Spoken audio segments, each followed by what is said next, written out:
Oath of affirmation. Secretary General, nominated Sri Ujjwal Devrao Nikam, please. Nominated Shri Ujjwal Devrao Nikam.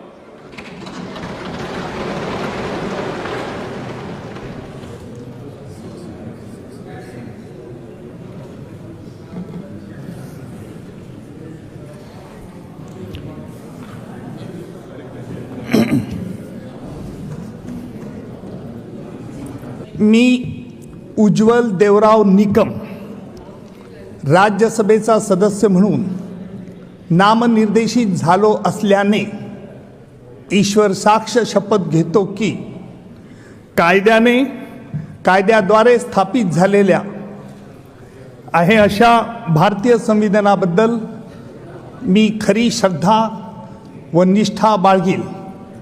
भारताची सार्वभौमता व एकात्मता उन्नत Rakhine आणि आता जे काही कर्तव्य मी हाती घेणार आहे ते निष्ठापूर्वक पार पाडेन.